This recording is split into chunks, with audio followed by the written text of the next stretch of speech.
네, 우리 갈라디아서 2장 19절 말씀 보겠습니다. 갈라디아서 2장 19절 말씀입니다. 우리 함께 합독하겠습니다. 내가 율법으로 말미암아 율법에 대하여 죽었나니 이는 하나님에 대하여 살려 함이라. 아멘. 네. 바울이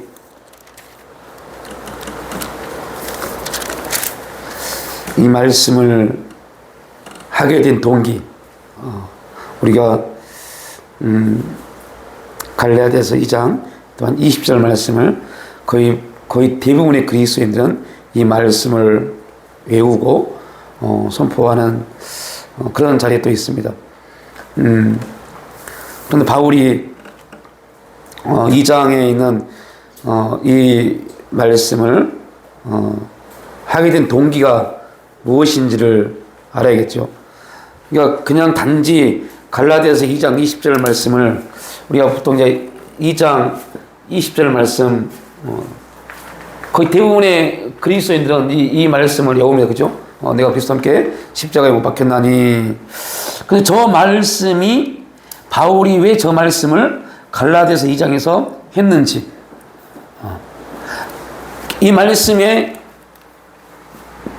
의미, 이 말씀의 의미를 알려면 갈라디아서 2장 1절부터 18절까지의 내용을 알아야 됩니다. 그래야만이 오늘 우리가 봤던 19장과 20절 말씀이 무엇을 말하는지를 알 수 있습니다. 그럼 갈라디아서 2장의 전체적인 내용이 어떤 내용이에요? 갈라디아서 2장이 뭐로 출발해요? 모르시나요? 봐야 되나요? 베드로의 식사 문제예요. 베드로가 이방인 집에서 식사를 하고 있을 때 예루살렘에서 사람들은 온다는 소식을 듣고 베드로가 자기 몸을 피해버립니다. 숨겨버립니다. 그 사건을 가지고 바울이 복음에 대해서 설명하고 있는 겁니다. 그러니까 이거는, 이 말씀은 그냥 단지 바울의 고백이 아닙니다. 이거는 복음이 무엇인지에 대해서 지금 바울이 설명을 하고 있는 겁니다. 그런데 복음이 무엇이다 라는 설명을 하는데 누구를 예를 들어요? 베드로요. 그럼 우리 기본적으로 생각을 한번 해보자고요. 베드로하고 바울하고 있을 때 여러분은 베드로와 바울이 두 사람이 설교를 합니다. 누구의 설교를 들으실래요? 베드로와 바울이 설교를 해요. 우리가 지금 이 시대 말고요. 지금 초대교회에 있습니다. 베드로와 바울이 설교합니다. 복음에 대해 설교합니다. 여러분은 누구의 설교를 들으실래요? 무조건 베드로 설교를 들을 겁니다. 왜요? 베드로는 누굽니까? 예수님의 수제자예요. 그런데 놀라운 것은 바울은 그 베드로를 빗대어서 복음을 설명하고 있습니다. 베드로를 통해서 복음을 설명해요. 베드로의 어떠한 부분이요? 보통 우리는 누군가 기독교인들, 즉 설교를 할 때 긍정적 믿음의 역사는요, 좋은 어떠한 내용을 가지고 그를 우리의 설교에 적용을 시킵니다. 좋은 일을 가지고 적용을 시켜서 이 하나님의 사람이 이런 하나님을 의지하고 믿음으로 인해서 이런 역사가 일어났습니다. 여러분도 이분이 정말 하나님을 신뢰하고 믿고 의지하고 하나님 앞에 무릎 꿇어 겸손히 나갔던 그 신앙을 본받아서 이렇게 말합니다. 이렇게 복음을 설명합니다. 그런데 베드로를 들어서 복음을 설명하는데 바울은 베드로의 어떤 부분이요? 잘못된 부분이요. 네. 잘못된 부분을 끄집어 와서 복음을 설명합니다. 그러면 오늘 우리 19장 본문의 19장이 어떻게 됐어요? 무슨 말씀이에요? 내가 율법으로 말미암아 율법에 대해 죽었다.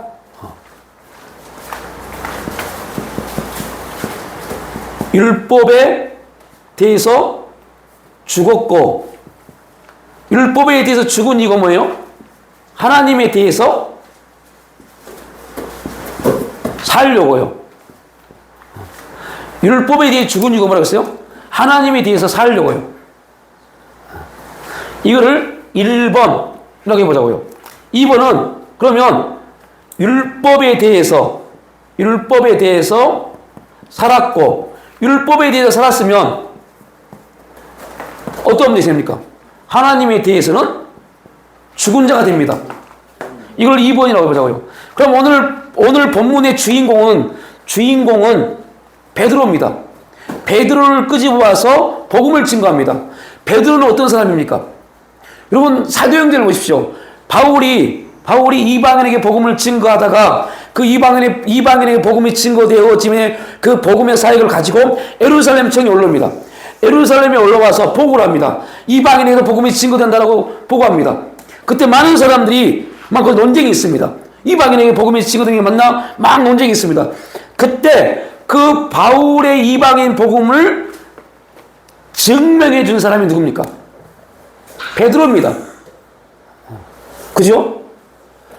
바울이 올라오기 전에 베드로가 어떤 일이 있었습니까? 고넬료 집에 가서 복음을 증거했잖아요. 이방인. 네.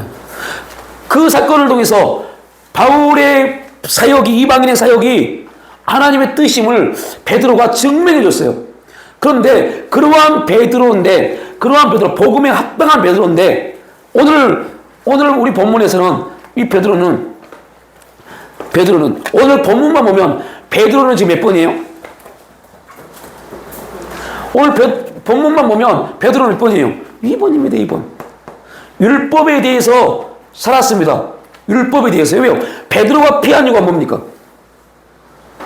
베드로가 저 예루살렘에서 야고보가 보낸 사람들을 피해서 도망한 이유가 뭐예요? 이방인을 같이 있더니. 예, 그것 때문에요. 그러니까 율법, 지금 베드로는 지금 뭐에 민감한인가요? 율법이요. 율법에 대해서 하니까 누구에 대해서 죽어버려요? 하나님에 대해서요. 우리도 마찬가지입니다. 우리가 율법에 대해서 살면 하나님에 대해서 죽습니다. 그러면 이거는 이제 베드로가 이러한 말씀의 증거가 있으니까 이렇게 공식을 대입시키죠. 그럼 이걸 우리에게 공식을 대입시켜 보자고요. 우리가 율법에 대해서 죽었고 율법에 대해서 살았다. 이걸 어떻게 볼 수 있을까요?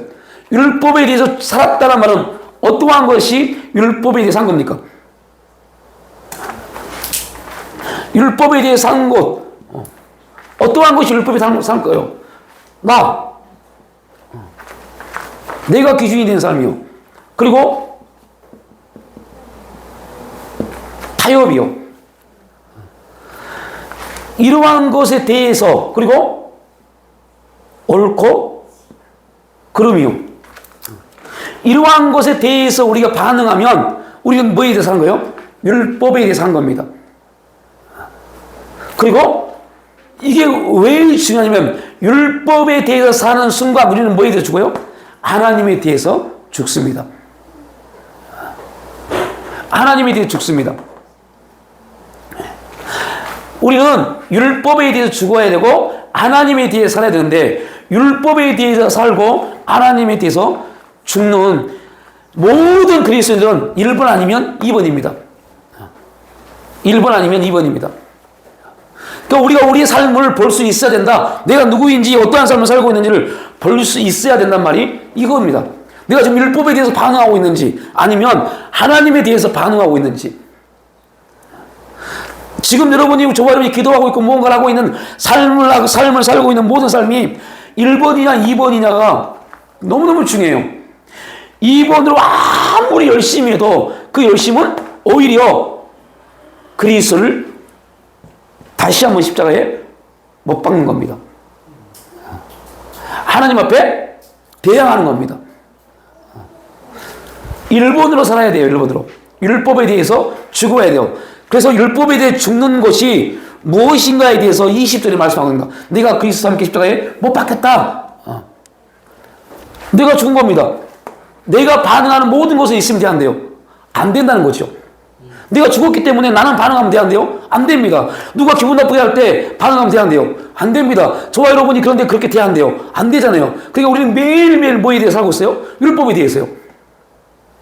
내가 율법에 대해서 살고 있으면 하나님의 역사는 없습니다.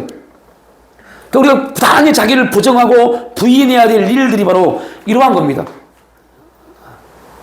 이러지 않으면 여러분들 이러한 삶을 살지 않으면 계속 우리가 나눈 얘기지만 이 땅에 70, 80년 길을 길면 100년 여기에서 뭐 어쩌고 저쩌고 옳고 그름 백날 따져보십시오. 그게 하나님 나라에서 얼마나 인정받는지. 그러니까 너무 많은 목사들도 마찬가지고 성도들도 마찬가지고 여기에 빠져있어요. 옳고 그름.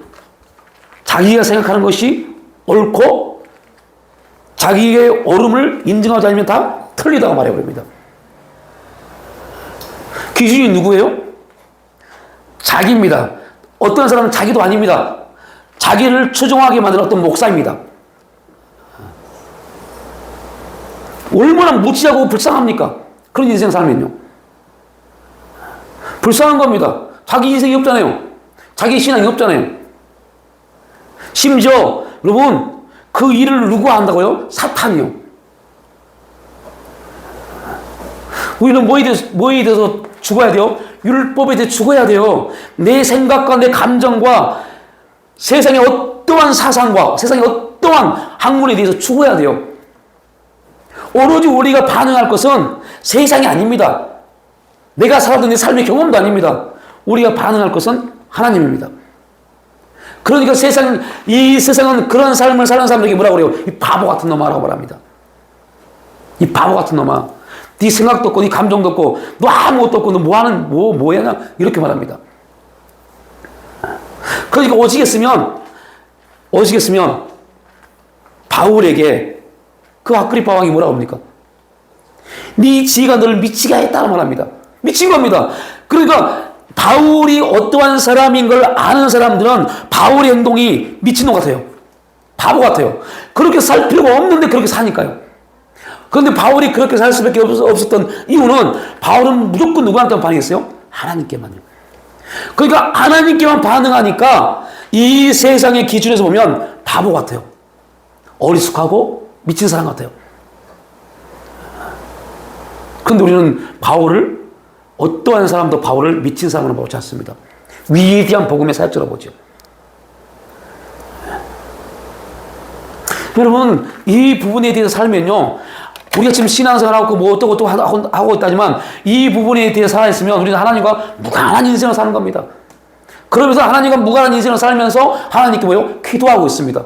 그게 얼마나 모순입니까?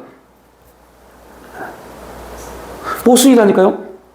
여러분 우리가 나누고 있지만 이스라엘 백성들이 패역하고 범죄해서 그들이 그런 패역하고 범죄하는 가운데서도 그들이 제사를 지내고 하나님 앞에 온갖 신앙적 행위를 다 합니다. 얼마나 멋지게 제사를 지내고 얼마나 아름답게 제물을 바치는지요. 그런데 하나님은 그들에게 말합니다. 나는 그 제물을 받지 않는다고 말합니다. 그 예배 받지 않는다고 말합니다. 왜요? 하나님에 대해서 죽은 자들이니까요.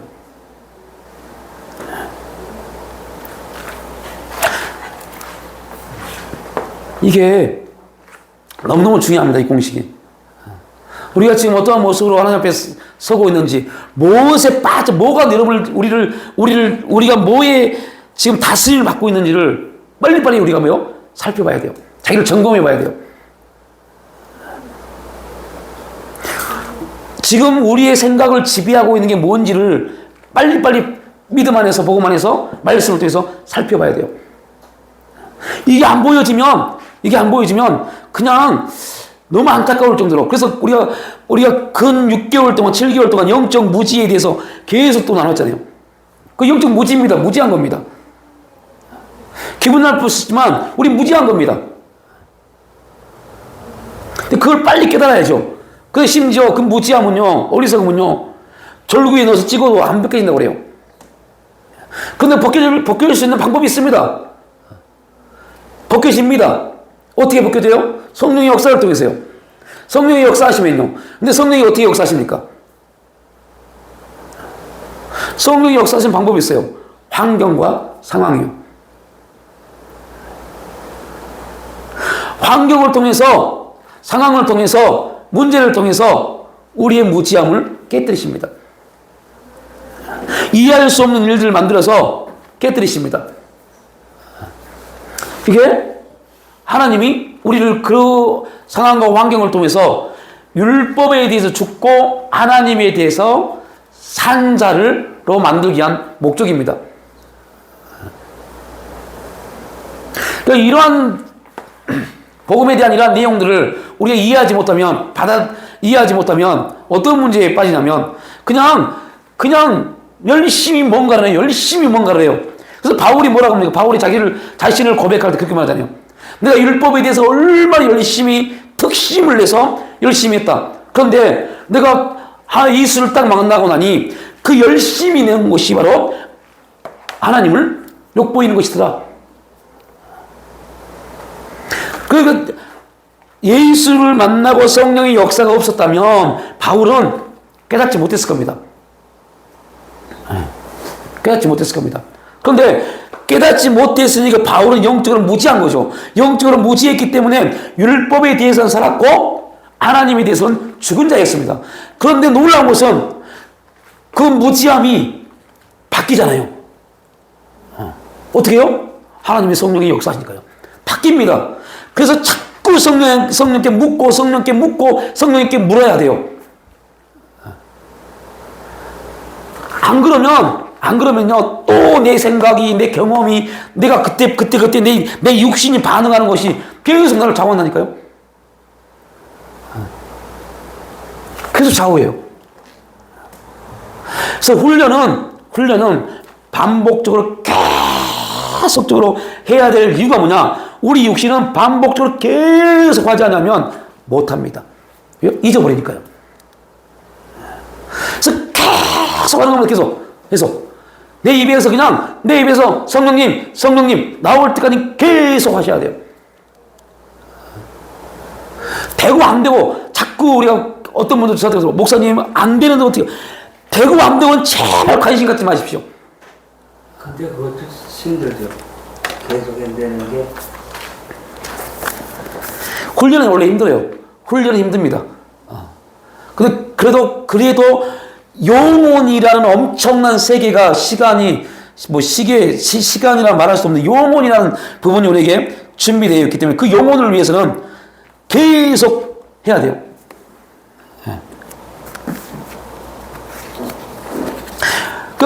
그러한 부분이 계속 되지 않으면 베드로 같은 사람도 베드로 같이 엄청난 하나님과 함께 했고 하나님의 역사 가운데 있었고 베드로를 통해서 오순절날 얼마나 기가 막힌 일들이 나타납니까? 그럼에도 불구하고 그는 어느 순간 탁 되니까 이번에 빠져버린 사람이 돼버립니다. 베드로 같은 사람도 그러는데. 그 순간적으로. 네.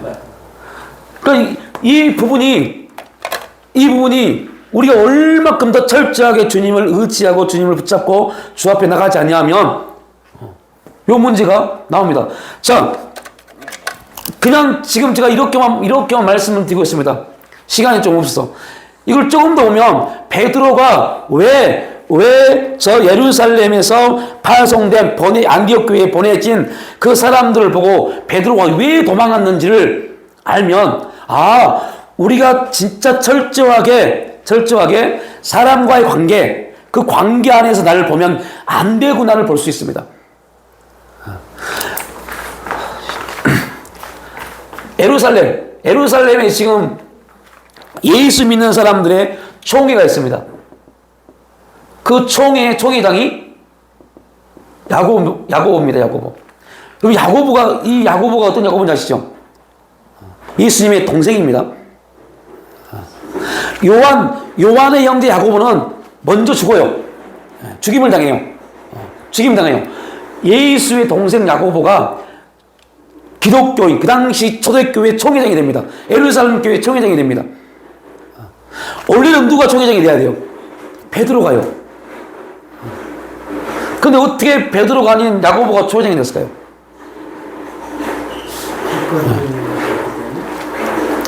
야고보가 총회장이 됐어요. 그 이유가 뭘까요? 그는 성경 어디에도 나왔지 않습니다. 그런데 문헌에 보면 누구이기 때문에요? 예수님의 동생이기 때문에요.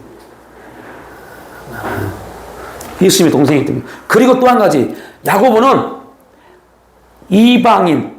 이방인의 복음과 함께 할례파였습니다.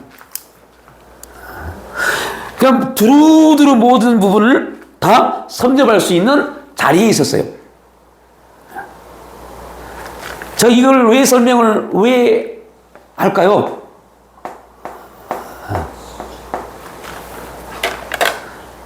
이 부분을 설명한 이유가 있겠죠. 다른 말로 표현하면 이걸 설명한 이유가 뭘까요? 야고보와 베드로는 하나의 목표, 그리스도 예수 안에서 복음의 목표를 가고 있지만 뭐가 있었다는 거예요? 부딪힘이 있었습니다. 부딪힘이 있었습니다. 그 부딪힘이 있는 그때, 그 부딪힘이 막 우리처럼 우리 지금 뭐 교단끼리 싸우고 이런 거 말고요. 부딪힘이 있었어요. 그러다 보니 어떤 문제가 생겨요? 야고보 앞에 베드로는 어떠한 모습을 비치면 안 돼요. 베드로는 야고보에게 자기가 단점 찍힐 만한 부분들이 보이면 안 돼요. 그러니까 얼마나 재밌는가 보십시오. 조금 전에 말씀드렸죠. 바울이 예루살렘 교회에 가서 이방인에게서 복음이 증거된다는 말을 하게 됩니다. 그때 그를 증명한 사람이 누구라고요? 베드로입니다. 그런데 그거를 확증시켜준 사람이 누굽니까? 야고보입니다. 왜요? 총회장이기 때문에요. 야고보가 확증시켜줍니다. 그래서 이방인에게도 동일하게 복음이 증거된다라고 총회장이 딱 확증을 시켜버려요. 누가 증명해주고요? 베드로가 증명해주고요. 이거는 여러분 사도행전 읽어보면 나와요. 사도행전 읽어보면 쭉 나온 얘기인데 되게 짧게 말합니다. 그러니까 그럼에도 불구하고 이 야고보와 베드로는 신앙의 관에 있어서 약간의 차이가 있어요. 누구처럼요? 바울과 바나바가 얼마나 기가 막힌 멘토와 멘토리의 관계였습니까? 그런데 뭐 때문에 아무것도 아니에요. 마가라는 사람 한 사람 때문에 둘이 찢어지잖아요. 아무것도 아닙니다. 그리고 기독교인들이 착각을 해요. 싸우면 안 된다. 그럼 이거는 그러니까 윤리적 부분에서 보는 겁니다. 하나님의 사역적 부분에서 보지 않고 이 세상의 윤리적인 부분에서 보는 겁니다. 그것도 뭐예요? 옳고 그름입니다. 마가 때문에 바울과 바나바가 싸워요. 그리고 둘이 헤어집니다. 거기에 누가 섭리하셨어요? 하나님이요. 왜 하나님 거기에 섭리하셨을까요? 하나님이 왜 섭리하셨어요? 이걸 알아야죠. 왜 섭리하셨어요? 바울의 사역을 일으키려고요. 항상 바울과 바나바는 누가 앞서갔어요? 바나바요. 이제 하나님이 바울이 훈련되어졌고 바나바를 통해서 길이 열립니다. 길이 딱 열리니까 바나바를 이제 보내야 돼요. 그런데 그냥 보낼 수 있어요, 없어요? 그냥 보낼 수 있는 부분이 없어요. 그래서 하나님 매개체를 준 겁니다. 누굴요? 마가를요. 그러니까 하나님의 그 다스리심과 하나님의 역사를 보면 우리가 지금 이러한 부분에서 이렇게 바울과 바나바가 마가 때문에 헤어졌다 했을 때 그 내면 영적인 부분을 못 보면 그런 사람도 마가 때문에 싸우네 이런 문제에 빠집니다.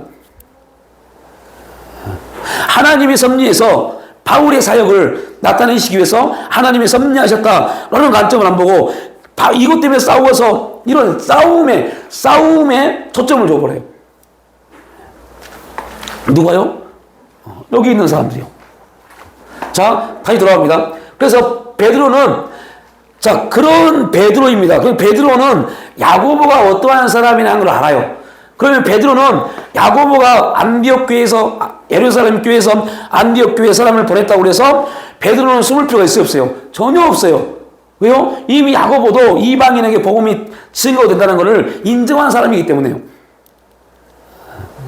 그리고 더 놀라운 것은 야고보가 총회장에 있을 때, 바울이 올라왔을 때 베드로가 뭐를 어떻게 확정 증명해요? 내가 이방인의 집에 가서 세례 줬다. 이거를 확정시켰어요. 그럼 야고보는 이미 베드로가 누구를 만나서 세례 준 거 알아요? 이방인이요. 그죠? 그러면 이 모든 걸 알고 있는데 이방인하고 밥을 먹고 있는 것, 그게 뭐가 문제가 되겠어요? 문제가 안 돼요. 아무런 문제가 안 돼요. 그런데 놀라운 것은 그 문제 때문에 오늘 갈라디아서 2장이 나오는 겁니다. 이 문제를 가지고 바울이 복음을 끄집어냅니다. 그리고 심지어 처음에는 베드로의 이 실수한 날 가지고 얼마나 바울이 책망해버립니까? 완전히 책망해버립니다. 베드로는 뭣도 없는 사람처럼요, 신앙도 없는 사람처럼요. 그렇게 책망해버려요. 이 장을 한번 집에 가서 읽어보십시오. 그렇게 책망을 해요. 그런데 놀라운 것은 그렇게 책망을 하고 이 장의 클라이막스는 베드로를 빼버려요. 베드로를 빼버려요.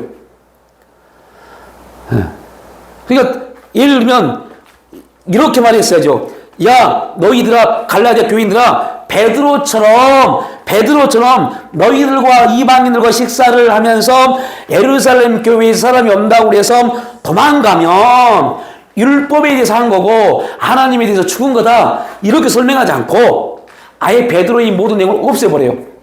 그리고 뭐만 말해요? 복음만 말합니다. 이게 놀라운 복음입니다. 이게 놀라운 겁니다. 그런데 이런 영적인 걸 모르니까 목사들과 성도들이 어떻게 합니까? 끝까지 누구를 물고 넘어져요? 상대요, 사람이요. 이 복음의 영적인 메시지를 모르면 사람을 끝까지 물고 넘어져요. 그러면 안 돼요? 안 된다는 겁니다. 그게 얼마나 큰 죄인지 몰라요. 사람을 물고 넘어지면 안 돼요. 이 부분은 분명히 베드로가 잘못한 겁니다. 그래서 베드로의 잘못을 지적하면서 끝까지 베드로를 잘못을 말한 게 아니라 지적을 하고 그 지적으로 끝내버려요. 딱 끝내버리고 바울이 그때부터는 그 베드로의 말을 딱 끝낸 다음에 뭘 가지고요? 복음은 말이야. 복음을 말합니다. 한국 교회가 이렇게 바뀌어야 돼요. 복음을 말해야지, 복음을. 그러한 영적인 메시지가 없으니까 엉뚱한 소리하고 끝내버리는 겁니다. 사람들을 핍박하고 욕하고 난리치고 끝나버리는 겁니다. 그렇게. 왜요? 이 복음이 우리에게 뭐를 지금 주는 메시지인지 모르니까요. 그러니까 결국 한국 교회는 지금 어떻게 하고 있어요? 목사님들이 베드로를 끝까지 이용하고 있어요. 베드로를 끝까지. 그래야만 뭐하니까요? 자기는 좀 어렵게 느껴지니까요. 옳고 그름의 모든 기준이 뭡니까? 나는 옳고 저는 그러다. 옳은 사람은 어렵고, 내가 그러다고 말하는 사람은 어렵지 못한 사람. 이렇게 딱 취급해버립니다. 왜 그래요? 복음을 몰라서 그래요. 그러니까 우리가 복음을 조금만 알고 그 복음 안에 있으면 이 복음을 안다는 게 너무너무 중요합니다. 복음의 메시지, 복음에 합당한 삶, 복음을 알아야지 복음의 메시지, 복음에 합당한 삶을 살죠. 그 예수 믿고 천국 가는 거 이게 아닙니다, 지금.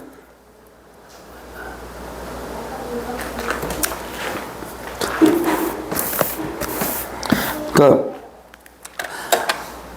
여러분들 우리가 깨달을 거, 지금 2번으로 살면 그 인생은 결국은 하나님 앞에 아무것도 없는 인생으로 끝나버려요. 하나님에 대해서 죽은 자이니까요. 예수님이 이 땅에 오셔서 십자가에 못 박혀 죽으셨습니다. 자, 이번 주 설교 집에 혹시 읽어보셨나요? 주보 읽어보셨나요? 거기 그 내용, 그 부분을 제가 말씀드렸죠. 우리가 우리의 삶의 크기를 담을 수 있는 사람이 돼야 돼요. 예수 그리스도가 이 땅에 오셔서 십자가에 죽으시고 부활하심으로 영생을 주셨다. 우리는 이걸 알고 있습니다. 이게 얼마나 큰 은혜이고 얼마나 큰 하나님의 메시지인지 알고 있습니다. 그렇다면 그 하나님의 큰 메시지, 예수 그리스도의 그 엄청난 죄의 싸움의 메시지, 그 메시지가 우리 가운데 삶의 실제가 되기 위해서 우리는 어떠해야 되는가?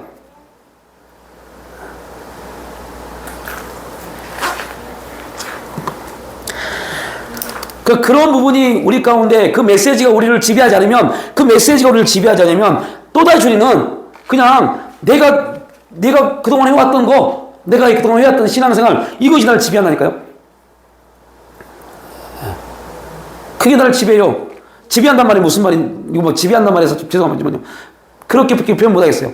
지배합니다. 그렇게 살아가게 만들어요. 똑같은 사람 그냥 그렇게 살아가게 만들어요.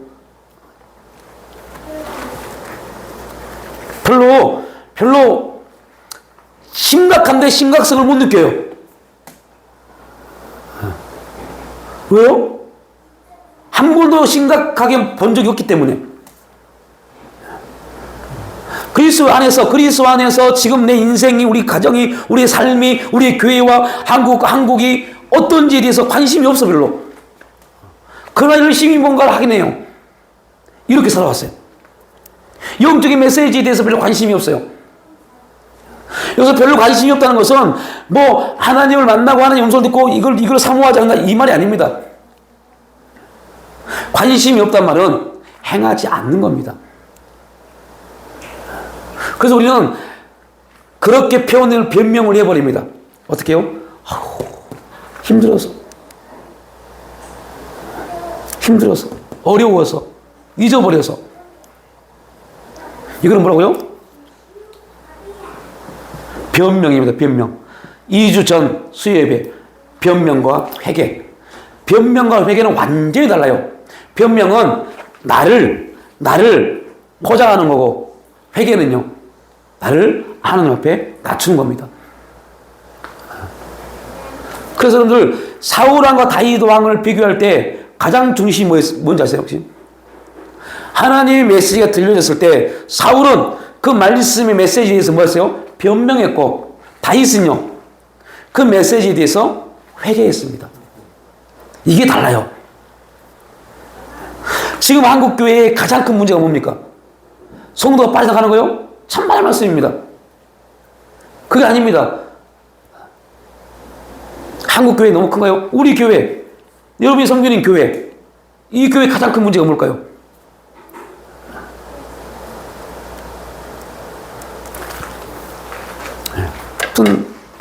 이 말입니다, 이 말.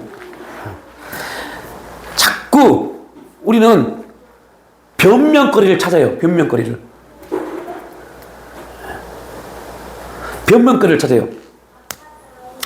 성도 수가 없으니까 당연히 물질이 없고, 물질이 없으니까 어렵고, 왜 어렵습니까? 성도가 없으니까요. 성도가 없으니까 헌금이 적고, 헌금이 적으니까 어렵고, 계속 이 사이클에 들어갔습니다. 그러면 여러분들 잘 생각해 보세요. 이게 지금 이 환경을, 이 교회 이 환경을 만드신 분이 누구예요? 우리입니까? 우리라면 그렇게 말할 수 있어요. 우리라면요. 그런데 여러분, 이 환경을 조성하시고 만드신 분은 우리가 아니라 하나님이십니다. 하나님이 왜 그러면 우리에게 이러한 환경을 주셨을까요? 를 고민하고 하는 게 관심입니다. 왜 하나님이 그러면 우리 교회를 이렇게 계속 보고 계시지? 뭔가 하시지 않고? 왜 이렇게 봅니다. 하시지 않는 거로 봅니다. 엄청나게 많은 일들을 만들어서 우리를 지금 이 자리에 두셨는데, 그럼 우리의 관심, 기도는 어떻게 바뀌어야 돼요?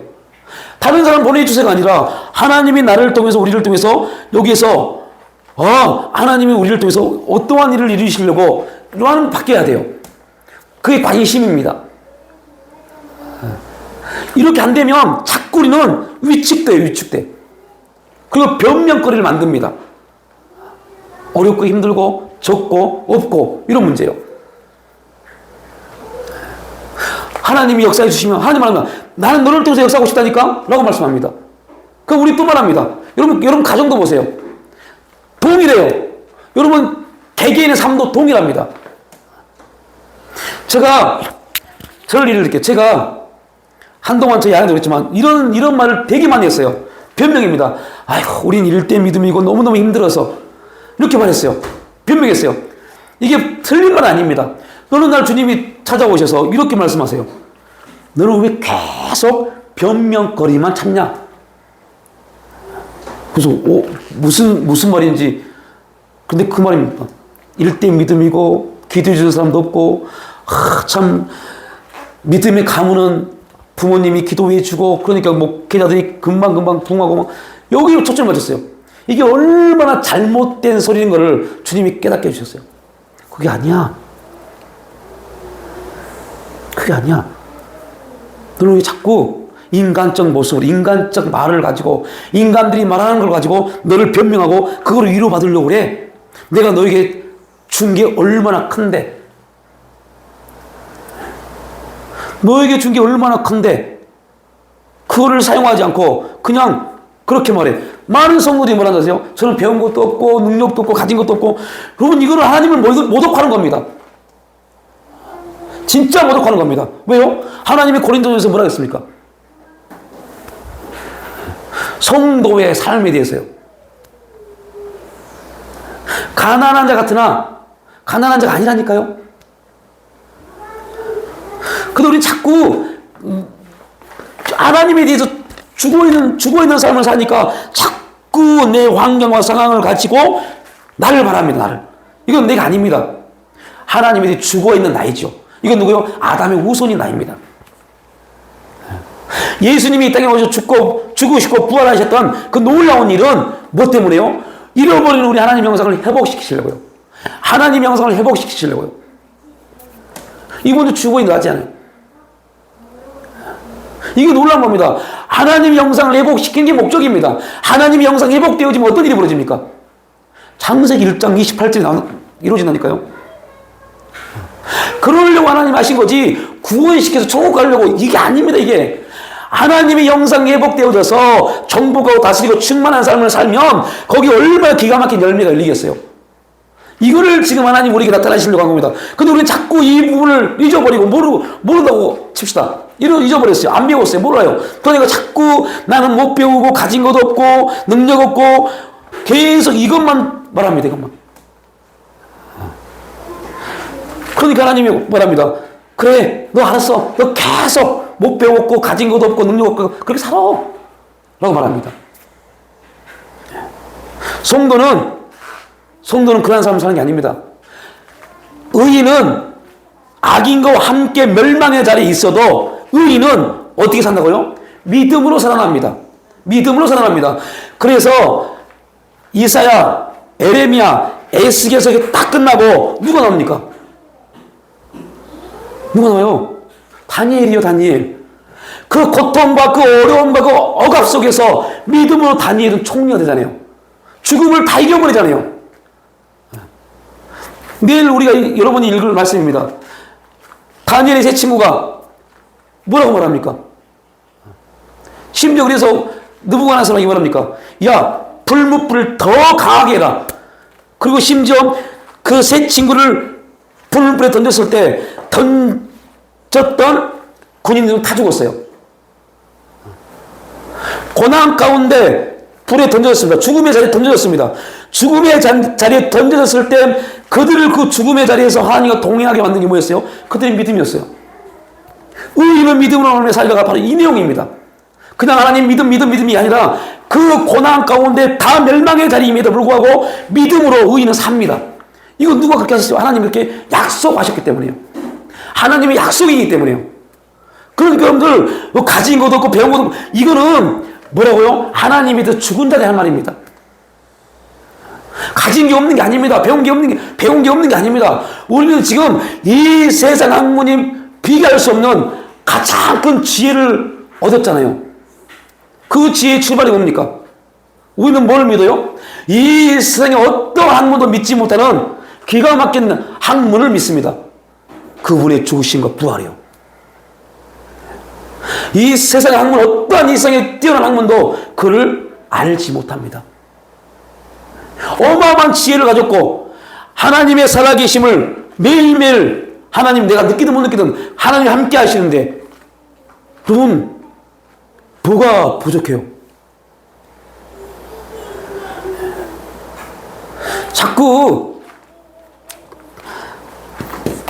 변명하는 겁니다. 변명. 왜 변명할까요? 두려우니까요.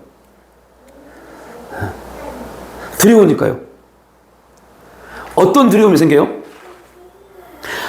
우리가 하나님 앞에 고백하고 하나님 앞에 믿음을 말할 때 하나님 우리에게 뭔가를 요구하십니다. 근데 그 요구하신 그 요구가 육신의 모습에서는 두려워요. 힘들어요. 왜 그래요? 내일을 보니까요.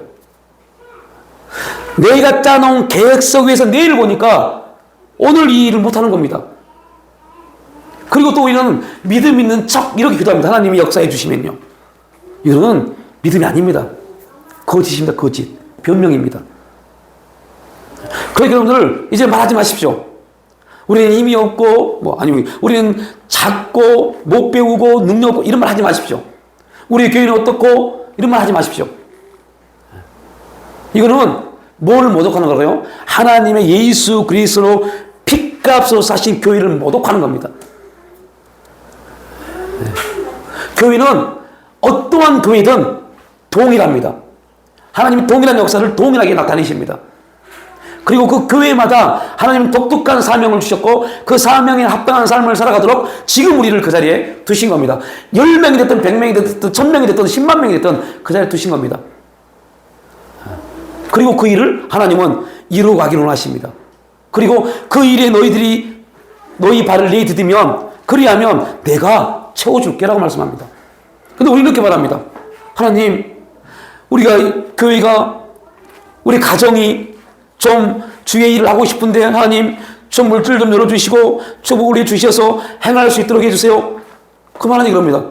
그게 아니라니까. 네가 진짜 믿음이 있니? 진짜 믿음이 있으면 지금 네가 하면 그리하면 내가 너희들 그 내가 채워줄게. 하나님에 대해 살면 그래서 갈라디아 2장 20절 말씀에 그 고백이 나옵니다. 내가 그리스도와 함께 십자가에 못 박혔나니 그런즉 이제는 내가 사는 것이 아니요 오직 내 안에 그리스도께서 사신 것이라. 그리스도께서 사신 것이라 말합니다. 그런데 그리스도께서 사시는데 내 모든 삶은 누가 결정해요? 내가요. 그럼 그런 고백하지 말아야죠. 제가 이런 말씀을 드린 이유는 지금 이 영상을 보고 계신 분들도 동일한 겁니다. 말씀드린 거는 우리 기독교 빨리 바뀌어야 돼요. 율법에 대해서 빨리 먼저 죽어야 돼요. 내 생각, 내 기준, 옳고 그름 이 모든 거에 대해서 다 빨리 죽어야 돼요. 반응하지 말아야 돼요. 심지어 내 친구들, 내 부모, 내 자녀, 내 남편, 내 부인, 내 주위 사람들이 그렇게 살면 안 돼. 이 미친 사람처럼 바보처럼 살지 마. 그런 말을 들을지라도 죽어야 돼요. 그러면 누가 역사하세요? 네 안에 그리스도께서 역사하기 시작합니다. 네 안에 그리스도께서 역사하기 시작합니다. 이런 삶이 돼야죠. 이런 삶이. 단 1년을 아니 단 한 달을 살아도 그렇게 살아야지 하나님 앞에 내놓을 게 있습니다. 우리가 그런 삶을 살고 가야 돼요. 그러기 위해서 부단히 이걸 버려야 돼요. 내가 너라고 느껴지는가? 내가 바라본 내 계획, 내 모든 것들이 부단히 무너져야 돼요. 내가 그걸 썰어하지 않으면, 내가 그걸 부정하지 않으면 하나님의 환경을 통해서 무너뜨립니다. 하나님의 환경을 통해서 무너뜨리면 그 고통을 이루 말할 수 없습니다. 왜요? 하나님은 하나님의 역사를 나타낼 또 우리가 이해할 수 없고 상식을 벗어나서 역사하지만 우리가 고난을 주실 때도 이해할 수 없는 일로 고난을 주십니다. 이해할 수 없는 상식적으로 받아들일 수 없는 일들을 통해서 우리에게 고난을 주십니다. 여러분 하나님이시면 얼마든지 이스라엘 백성들을 그 자리에서 얼마든지 뭐 할 수 있죠? 변화시킬 수 있습니다. 근데 굳이 왜 우리가 지금 이사야서를 보지만 아람과 북이스라엘에서 승리하게 하시고 아수르에서 승리하게 하시고 그리고 바벨론을 왜 멸망시켜요? 아니 처음부터 그냥 쓸어버리지. 기도도 없이 아무것도 없이. 그런데 왜 바벨론을 통해서 굳이 멸망을 시키냐고요. 아람 북이스라엘도 아니고 아수르도 아니고 바벨론을 이겼어요. 굳이 그러려면 굳이 이스라엘 백성들을 멸망을 시키려고 했으면 처음부터 그냥 희망도 두지 말고 그냥 처음부터 그렇게 해버리시지. 왜 굳이 막 수십 년을 그렇게 이끌어 가시다가 결국은 바벨론에 의해서 멸망당하게 합니까? 하나님이 기회를 주신 겁니다. 아람과 북이스라엘을 통해서 아하스 왕에게 임마누엘의 징조를 말하면서 절대 망하지 않아 라고 말씀합니다. 그리고 히스기야를 통해서 아수르가 오히려 멸망당해버리는 그 일을 보여주십니다. 그 일을 보여주시면서 하나님이 이스라엘 백성들에게 보여주고자 말씀하시고자 하는 메시지가 뭘까요? 내가 너희들의 주인이다입니다. 내가 너희 주인이야 를 말하는 겁니다. 그런데 이스라엘 백성들은 끝내 하나님을 주인으로 모시지 않았습니다. 하나님을 주인 기회를 놓쳐버렸어요. 그래서 하나님이 얼마든지 그들이 돌이키시면 하나님의 역사의 길도 새로운 길로, 바벨론은 어차피 형성돼야 돼요. 누구를 멸망해야 되니까요? 아수르를 멸망시켜야 되니까요. 바벨론은 어차피 생겨나야 돼요. 그렇기 때문에 하나님은 이스라엘 백성들을 어떻게 인도하실까요? 아수르가 남유다를 침공하지 못하도록 그 밤에 천군천사를 보내서 싹 쓸어버리듯 바벨론이 쳐들어올 때마다 하나님은 하나님의 천군천사를 해서 다 멸했을 겁니다. 그런데 그들이 뭐 하지 않을까요? 계속 변명만 하고 돌이키지 아니하니까 어쩔 수 없이 그들을 멸망시켰어요. 멸망시키고 누구만 하나님이 살렸어요? 믿음 있는 사람들이에요. 믿음 있는 사람들이요. 그래서 여러분들 에레미야, 에스겔을 통해서 이사야를 통해서 계속 하신 말씀이 뭡니까? 바벨론에게 포로로 가는 것이 하나님의 뜻이라고 말합니다. 이게 얼마나 기가 막힌 말입니까? 그런데 놀라운 것은 바벨론으로 포로로 가는 사람들을 통해서 이스라엘의 남은 자의 구원의 역사가 이루어집니다. 그 포로로 끌려가는 사람들을 통해서 의로 믿음으로 말미암아 산다는 것이 확증되어져 버립니다. 오히려 예루살렘에 남아있던 사람들이 믿음의 사람이 아니라 끌려갔던 사람들이 믿음의 사람들이었어요. 그들을 통해서 그들이 다시 포로에 돌아오면서 이스라엘이 회복되기 시작합니다. 이게 영적인 메시지입니다. 이게 복음입니다. 그게 복음입니다. 이게 복음은 단지 나 예수 믿었네, 믿고 좋은 거네, 이런 내용이 아닙니다. 그래서 복음은 뭐의 완성이에요? 하나님 나라요. 그래서 우리가 예수를 믿으면, 복음을 믿으면 그의 나라와 그의 의가 우리 가운데 이루어지는 겁니다. 우리가 그의 나라와 그의 의를 구하고 그의 나라와 그의 의를 사는 것이 아니라 우리 안에 이루어진 겁니다. 그리고 말합니다. 너희 안에 이루어진 그의 나라와 그의 의를 살아라고 말씀합니다. 근데 그러한 부분들의 메시지를 모르니까, 알지 못하니까 우리는 또 어떠한 부분이 빠지느냐? 그의 나라와 그의 의가 뭔지를 모른다. 나는 그의 나라와 그의 의를 구하지 않았다. 이런 문제에 빠져요. 자꾸 우리가 뭐를 해야만이 얻어지는 거로 착각을 해요. 그럼 뭐에 대해서 죽은 거예요? 하나님에 대해 죽은 거고 율법에 대해 산 겁니다. 율법은 자꾸 뭔가를 해요. 자꾸 뭔가를 하다 보니까 613가지의 복을 만든 겁니다. 자꾸 뭔가를 하다 보니까. 그냥 율법은 딱 한 가지입니다. 하나님 잘 믿으면 돼요. 하나님 잘 믿으면 되는데 그들이 뭔가를 하다 보니까 자꾸 법을 만든 겁니다. 계명을 만든 겁니다. 만들다 끝내면 613가지를 만들어놨는데 613가지를 지키다 보니까 뭘 잃어버렸어요? 하나님을 잃어버렸어요.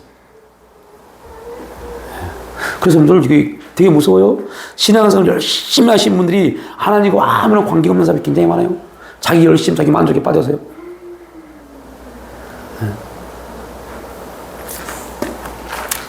그러니까 예수님도 예수님 시대에 내가 주의 이름으로 선지자 노릇하고 주의 이름으로 계시를 주장내고 주의 이름으로 병든을 고쳤습니다. 불법을 행하는 자야. 그래, 네가 그렇게 했어? 불법을 행하는 자야. 나와 무관하다. 그 말합니다.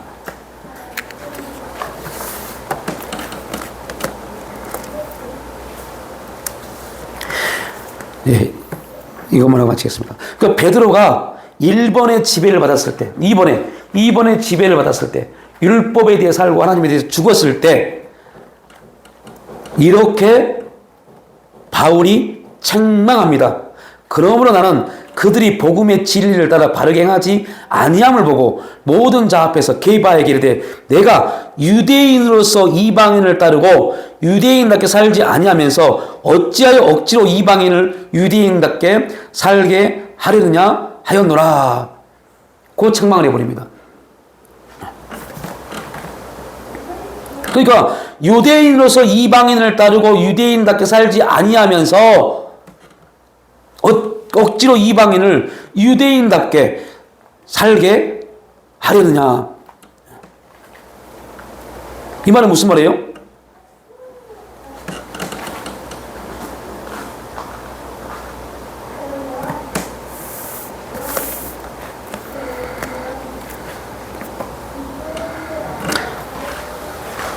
이 사람도 율법에 대해서 살아있는 사람도 뭐에 대해서요? 복음에 대해서 살았던 사람이란 겁니다. 복음을 알았던 사람이란 겁니다. 그리고 복음을 알았기 때문에 게바가 바울이 복음을 알았기 때문에 유대인으로서 이방인을 따르고, 그러니까 유대인으로서 이방인을 따랐죠. 어떻게 따랐어요? 고넬료 집을 가잖아요. 원래는 어떻게 해야 돼요? 고넬료가 청함을 해도 바울이 어떻게 해야 돼요?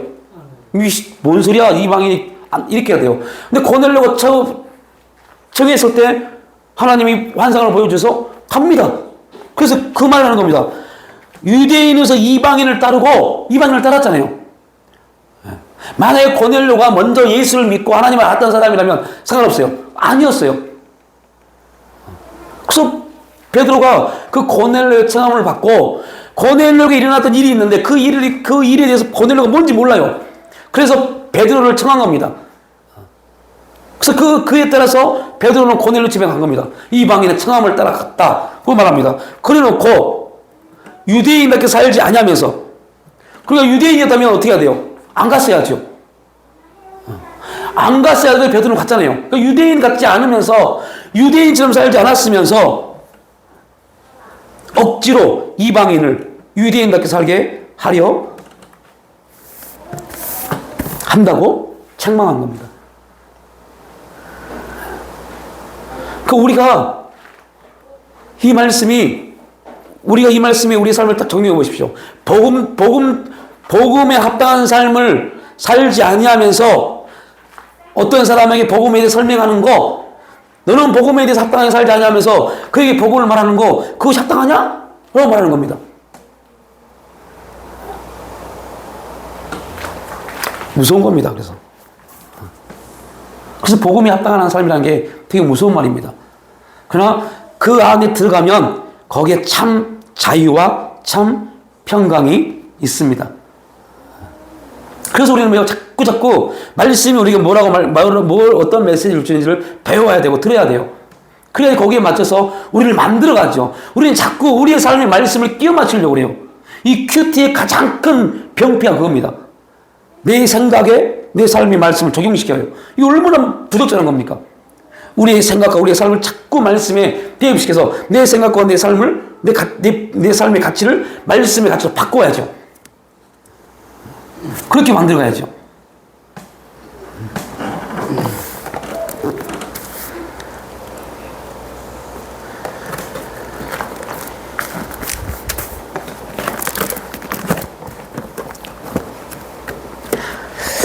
하나님 아버지, 오늘 갈라디아서 2장 19절 말씀을 중심으로 우리가 복음에 대해서 죽고 하나님에 대해서 살아야 것만 우리의 삶을 돌이켜볼 때 율법에 대해 죽고 하나님에 대해 살아야 것만 율법에 대해서는 살고 하나님에 대해서 죽는 자의 삶을 살아가고 있지 않나.